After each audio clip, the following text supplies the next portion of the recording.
ভাবুন তো, একদিন সিআইএ হঠাৎ তাদের ডিক্লাসিফাইড আর্কাইভ খুলে দেয়, আর আমরা সেখানে খুঁজে পাই অদ্ভুত সব নথিগুলোতে লেখা আছে অজ্ঞাত উড়ন্ত বস্তু মানে ইউএফও আর এলিয়ান দর্শনার্থীদের কথা। শুনতে কি সায়েন্স ফিকশন সিনেমার মতো লাগছে? কিন্তু মজার বিষয় হলো এই লাইনগুলো আসলে মার্কিন এয়ারফোর্স একাডেমির অফিসিয়াল পাঠ্যপুস্তকে একসময় পড়ানো হতো। এখন প্রশ্ন হলো, সরকার আসলেই কি কিছু জানে না যা আমাদের থেকে গোপন করছে, নাকি পুরো ব্যাপারটাই মানুষকে বিভ্রান্ত করার খেলা? আজ আমরা সিআইএর গোপন ইউএফও ফাইলের ভেতরে ঢুকব। এই ফাইলগুলো খুলে দিলে সামনে আসে গোপন প্রজেক্ট, ভীতিকর রাতের ঘটনা আর হুইসেল ব্লোয়ারদের বিস্ফোরক দাবি। তাহলে শুরু করা যাক আজকের যন্তর মন্তর অডিও পডকাস্ট।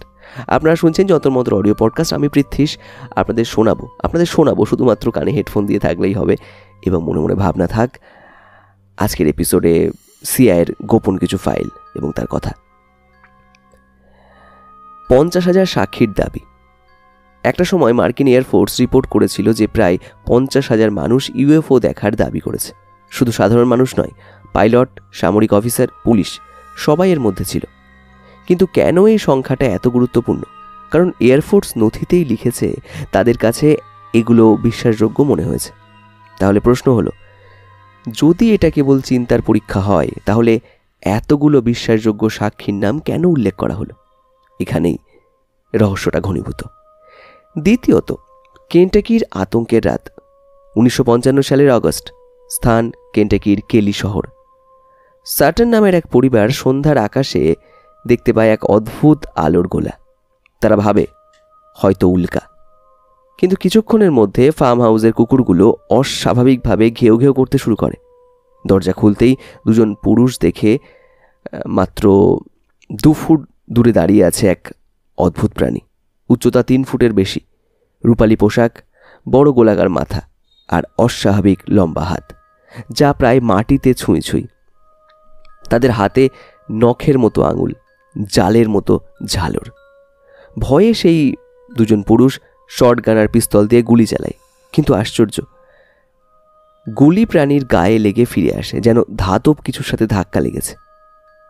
প্রাণীটা পড়ে গেলেও সাথে সাথে উঠে আবার অন্ধকারে মিলিয়ে যায়।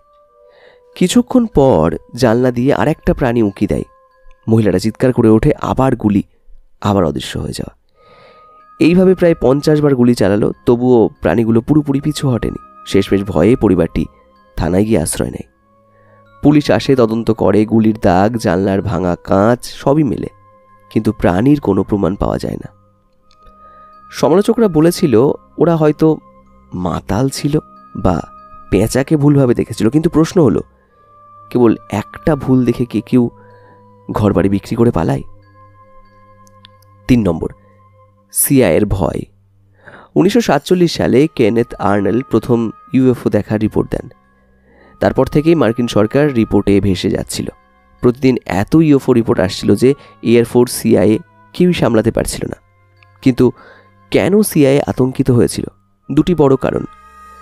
যদি এগুলো সোভিয়েতদের গোপন অস্ত্র হয়, 2, যদি প্রচুর রিপোর্টিংয়ের কারণে আসল সোভিয়েত আক্রমণকে আলাদা করা না যায়। ভাবুন তো, শত্রু যদি আমেরিকায় আক্রমণ চালায় আর সবাই ব্যস্ত থাকে, এটা ইউএফও আর রাশিয়ান বিমান ভেবে, তখন সিআইএ একটি প্যানেল গঠন করে। তাদের সুপারিশ ছিল জনগণকে বোঝাতে হবে ইউএফওর কোনো প্রমাণ নেই। এই জন্য মিডিয়া, বিজ্ঞাপন, এমনকি ডিজনিকে ব্যবহার করা হবে। ফল, ইউএফও নিয়ে দ্রুত হাসি ঠাট্টার সংস্কৃতি তৈরি হলো। যেখানে আগে মানুষ কৌতূহল নিয়ে আলোচনা করত, পরে ভয় পেত উপহাসের কারণে কিছু বলতেই। নম্বর 5, হুইসেল ব্লোয়ারদের বিস্ফোরক দাবি। পরে সামনে আসেন লু এলজেন্ডো এবং ডেভিড গ্রস। সরাসরি বলেন মার্কিন সরকার ক্র্যাশড ইউএফও পুনরুদ্ধার করেছে, এলিয়েন প্রযুক্তি লোকানো হচ্ছে আর গোপন রাখতে গিয়ে হত্যাও করা হয়েছে। এই অভিযোগ এতটাই গুরুতর যে সিআইএর ইন্সপেক্টর জেনারেল বলেছেন এগুলো বিশ্বাসযোগ্য এবং জরুরি তদন্তযোগ্য। কিন্তু প্রশ্ন হলো, যদি এসব ভিত্তিহীন হয়, তাহলে কেন মার্কিন গোয়েন্দা সংস্থা কংগ্রেসকে পূর্ণাঙ্গ তথ্য দিতে অস্বীকার করছে? নম্বর 6, এবং এটাই শেষ আজকের জন্য। এই রহস্যের মধ্যে উঠে আসে পুরনো নাম রাইট প্যাটারসন এয়ারফোর্স বেস। 1960-এর দশকে সেনেটর ব্যারি গোল্ডওয়াটার সেখানে প্রবেশাধিকার চাইলে জেনারেল কার্টিস লেমে এতটাই রেগে যান যে চিৎকার করে বলেন, আবার কখনো আমাকে এই প্রশ্ন করবেন না। কৌতূহলজনকভাবে আজও ওই এয়ারবেস সবচেয়ে আলোচিত জায়গা যেখানে হয়তো এলিয়েন প্রযুক্তি লুকানো আছে। আচ্ছা, রহস্য কি কখনো উন্মোচিত হবে? বন্ধুরা, এত তথ্য প্রমাণ, এত সাক্ষী, এত গোপন নথি সব মিলে আমরা দাঁড়িয়ে আছি এক অদ্ভুত সীমানায়। এলিয়েন কি সত্যি এসেছিল, নাকি এগুলো ঠান্ডা যুদ্ধের গোপন অস্ত্র? আর যদি সরকার কিছু জানে, তবে কেন আমাদের থেকে লুকিয়ে রাখা হচ্ছে?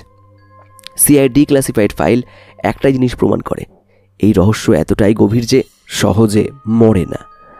প্রতিবার সত্য চাপা দেওয়ার চেষ্টা হলে নতুন কোনো সাক্ষী বা নতুন কোনো নথি সামনে আসে। তাহলে আপনার কি মনে হয়, ইউএফও আর এলিয়ান দর্শন কি সত্যি, নাকি সবটাই মানুষের তৈরি এক বিভ্রান্তি? আপনার মতামত কমেন্টে জানাতে ভুলবেন না। অজানাকে এইভাবেই জানতে থাকুন।